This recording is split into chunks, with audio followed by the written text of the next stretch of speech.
안녕하세요. 소아청소년과 전문의 임고은입니다. 오늘은 ADHD 약물 치료 두 번째, 메틸페니데이트 말고 다른 약물 치료에 대해서 한번 말씀을 드릴 텐데요. 사실 주로는 메틸페니데이트 계 약을 많이 씁니다. 그게 효과가 좋죠. 정말 잘 듣는 경우에는 부모님들께서 먹은 그날서부터 아이가 달라졌어요 라고 이야기를 하실 정도로 진짜 효과가 좋은 아이들은 드라마틱하게 효과가 보입니다. 그 효과라고 하는 게 예를 들면은 아침에 학교 가는데 준비를 너무 못하는 아이인데 바닥바닥 이제 준비를 하고 학교를 나간다든지, 아니면은 이제 학교 선생님, 학원 선생님이 요즘 우리 누구가 수업 태도가 너무 좋아졌어요. 혹은 수업 시간에 이제 조용한 ADHD인 경우에는 수업 시간에 멍해지는 경우가 이제 많이 줄었다. 이런 경우도 있고, 부모님이 겪으시기에는 숙제를 보통 시켜놓으면 한 2시간 걸리던 게 보통 30분, 1시간 반으로 줄었어요. 이렇게 얘기를 하시는 경우도 있고요. 그래서 실제로 ADHD가 확실하고 효과가 좋고 부작용이 크지 않은 아이들은 메틸페니데이트 계 약물로 보통 2년 정도 약을 유지를 하고 서서히 끊게 됩니다. 근데 이제 저희가 메틸페니데이트를 잘 못 먹는 경우가 있어요. 이전 클립에서 메틸페니데이트 계 약물들의 이제 부작용에 대해서 간단하게 말씀을 드렸는데요. 저희가 제일 약을 결국 못 먹게 되는 이유가 몇 가지가 있어요. 첫 번째로 밥을 너무 안 먹으려고 하는 경우에 아이들이 있습니다. 그래서 실제로 ADHD 약을 먹는 날과 먹지 않는 날은 어머니들이 이제 먹는 양이 확연하게 차이가 난다고 할 정도로 먹는 양이 너무 줄어서 실제로 성장에 영향이 있을까 걱정이 되셔서 약을 못 먹이시는 경우가 있어요. 이거는 아이가 불편한 것보다는 부모님이 이제 걱정이 심해지셔서 못 먹이게 되시는데, 실제로 약을 먹여보면 효과가 있는 시간, 4시간, 8시간, 12시간 이러면 그때가 입맛이 제일 줄어드는 시기이기 때문에 주로는 아이들이 학교에서 점심급식을 잘 안 먹어요. 그거 말고는 아침밥이나 12시간짜리 약이라고 하더라도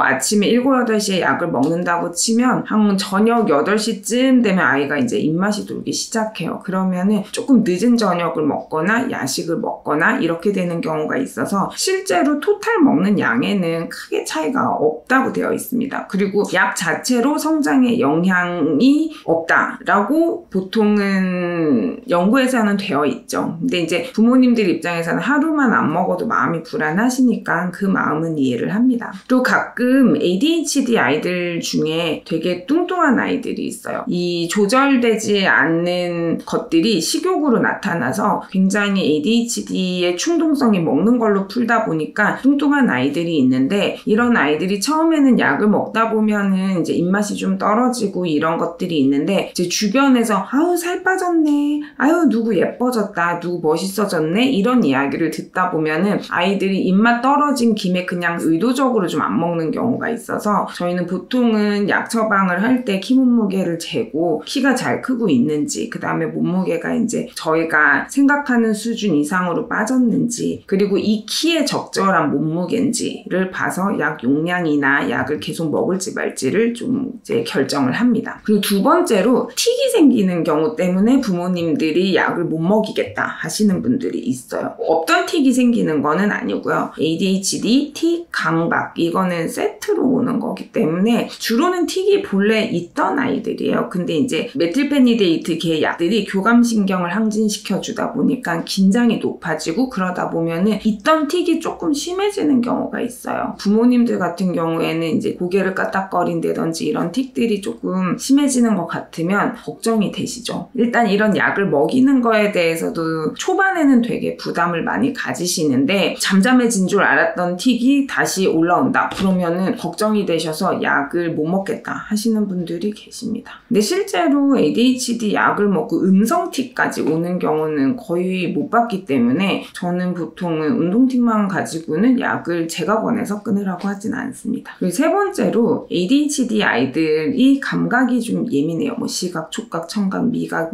예민한 것들이 있죠. 그래서 이 교감신경이 약 때문에 자극이 되면 긴장이 이제 높아지기 때문에 가끔 아이들 중에서는 엄마 이게 약을 먹으면 내가 아닌 것 같아요 이렇게 이야기하는 경우도 있고요. 약을 먹고 나서 불안이 심해지는 경우는 부모님들이 약 먹고 나면은 애가 나를 들들 볶아서 내가 살 수 없어서 약을 못 먹이겠어요 하시는 경우가 경우가 있어요. 실제로 그런 경우는 저는 ADHD가 아니었을 가능성이 사실 좀 높다고 생각을 합니다. 실제 ADHD 전상검사가 ADHD가 아니더라도 불안이 높은 아이들이 검사 때 수행할 때 수행 불안이 있어가지고 ADHD처럼 나오는 경우가 있어요. 그래서 실제 ADHD가 아닌데 긴장이 높아서 검사상 ADHD처럼 보인다. 혹은 꼭 그 전상검사가 아니더라도 긴장이 높으면 일상 속에서 이렇게 진득이 뭐 공부나 이런 거에 집중을 하기가 어렵죠. 그러면은 부모님들 같은 경우에 어머 제가 조용한 ADHD인가 보다. 혹은 뭐 불안이 높은 아이들이 누가 살짝만 건드려도 확 공격성이 올라올 수 있어서 충동성이 높은 ADHD인가 보다 하는데 실제로는 긴장과 불안이 높아서 ADHD처럼 보이는 경우에는 ADHD가 아니기 때문에 약을 먹었다고 해가지고 확 드라마틱한 효과는 없는데 불안이랑 긴장만 높아진다. 이런 경우에는 저희는 보통은 약을 끊죠. 그리고 몇 개월 있다가 검사를 재검을 해봤을 때 애들이 이 검사 자체를 기억을 해서가 아니고 나이가 한번 해봤어. 그런 게 있으면은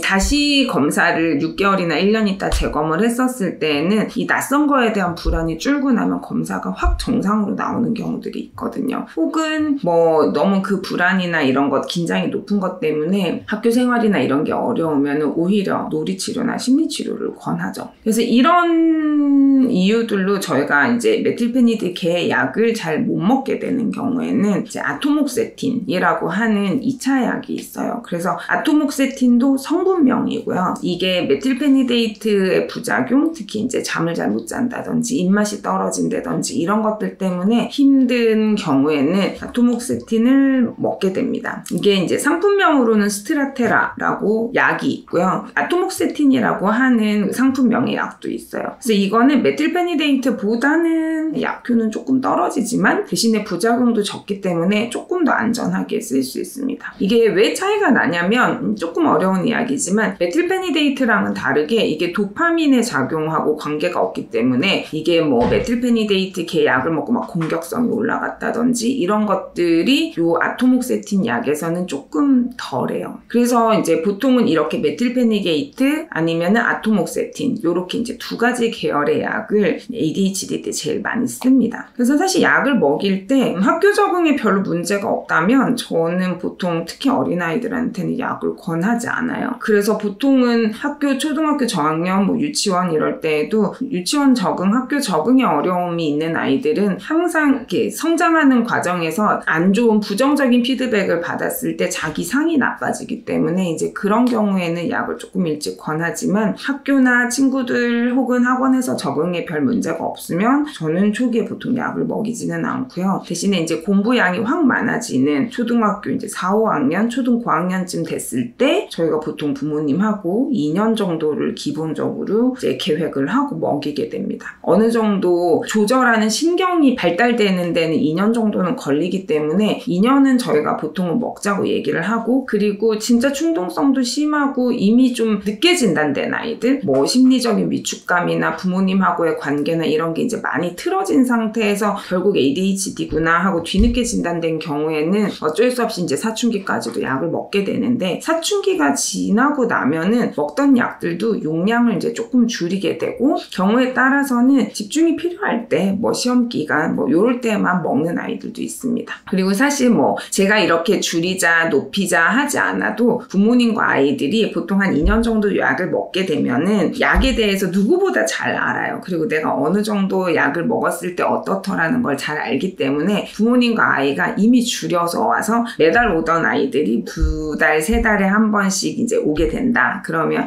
이제 아이가 많이 컸구나. 그리고 약을 조절을 해도 되는구나 라고 보통은 생각을 하게 됩니다. 그래서 오늘은 메틸페니데이트의 부작용에 대해서 조금 더 깊이 있게 이야기를 해봤고 그런 이유로 그 약을 못 먹게 되는 경우에 2차 약으로 먹는 아토목세틴에 대해서 이야기를 해봤어요. 그러면 다음 시간에는 이제 ADHD 자체의 약은 아니지만 ADHD가 있는 사람들이 다른 문제들을 많이 가지고 있거든요. 아까 말씀드린 불안이나 강박, 틱도 있을 수 있고 수면 문제도 있고 식욕 문제도 있고 그렇게 해서 그런 경우에 이제 어떤 치료를 하는지 어떤 약물 치료를 하는지에 대해서 한번 말씀을 드리겠습니다. 그럼 다음 시간에 뵙겠습니다. 감사합니다.